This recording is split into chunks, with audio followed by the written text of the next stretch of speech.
নিৰ্বাচনৰ ব্যস্ততাপূৰ্ণ এক পৰিৱেশৰ মাজতে যোৰহাটৰ বৰখঙিয়াত দেখা গ'ল এক সাংস্কৃতিক পৰিৱেশৰ অসমৰ আগশাৰীৰ সাংস্কৃতিক অনুষ্ঠান সাংস্কৃতিক নগৰী যোৰহাট বৰখঙিয়াৰ মঞ্জুলা কলা কেন্দ্ৰৰ উদ্যোগত তৃতীয় সংখ্যক অসম অংকীয়া ভাওনা সমাৰোহ 2024 আজিৰে পৰা 4 দিনীয়াকৈ অনুষ্ঠিত হোৱা অনুষ্ঠানত আজিৰ প্ৰথম দিনটোতে 12 ৰখনীয়া সাংস্কৃতিক শোভাযাত্ৰাই অনুষ্ঠানটোৰ লগতে সমগ্ৰ বৰখঙিয়া অঞ্চলটোত আধ্যাত্মিক পৰিৱেশে বিৰাজ কৰে।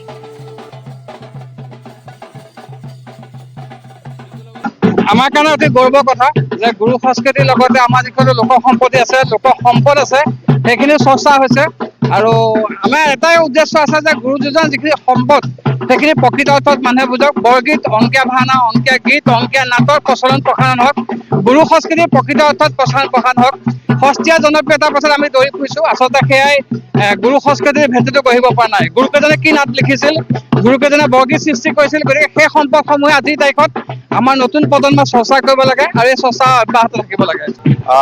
মঞ্জুলা কলাকেন্দ্ৰৰ উদ্যোগত বৰখঙিয়াবাসী ৰাইজৰ সহযোগত 4 দিনীয়াকৈ অনুষ্ঠিত কৰা হৈছে। ইয়াত অসমৰ বিভিন্ন নাট্যদলসমূহে অংশগ্ৰহণ কৰিব। গুৰু শ্ৰীমন্ত শংকৰদেৱৰ সৃষ্টি 6খন নাট আৰু মহাপুৰুষ মাধৱদেৱৰ অৰ্জুন ভঞ্জন চৌধুৰী ঝুমুৰা প্ৰেমপৰা গোস্বামীকে আদি কৰি এই নাটকেইখন আমাৰ মঞ্চায়ন কৰিব। আজি প্ৰথম দিনা পতাকা উত্তোলনৰ পাছতে সাংস্কৃতিক শোভাযাত্ৰা আৰম্ভ কৰিছে আৰু এই 4 দিন যে এই অনুষ্ঠানটো হ'ব এই 4 দিনৰ অনুষ্ঠানটো নিয়াৰিকৈ চলাই নিবৰ কাৰণে মঞ্জুলা কলাকেন্দ্ৰৰ লগতে উদযাপন সমিতিয়ে যি চেষ্টা কৰিছে আমি সঁচাকৈ আনন্দিত হৈছোঁ। কাৰণ ভাওনাৰ শিপাডাল যাতে নষ্ট হৈ নাযাওক, ভাওনাৰ শিপাডাল সদায় পবিত্ৰতা থাকক, ভাওনা অসমীয়া জাতিৰ থিয় হৈ থাকিব পৰা যি শক্তি সেই শক্তি যাতে সদায় জগতত প্ৰচাৰ হওক প্ৰসাৰ হওক অনুশীলন হওক অধ্যয়ন হওক গৱেষণা হওক এই গোটেই কামখিনি কৰিবৰ কাৰণে এই অনুষ্ঠানটো কৰা হৈছে। আশা কৰিম সকলো ৰাইজৰ সহায় সহযোগিতা কামনা কৰিছোঁ।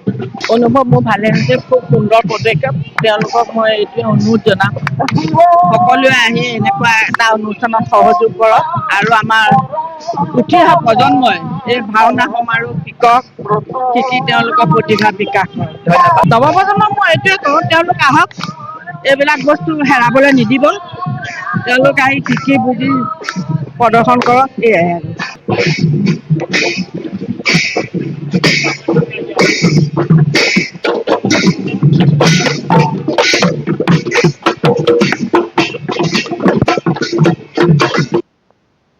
আৰু অন্যতম সা সুবিধাৰ থকা খোৱাৰ নিৰ্ভৰযোগ্য কল্যাণী হোমষ্টে আৰু JKS মন্নত হোমষ্টে।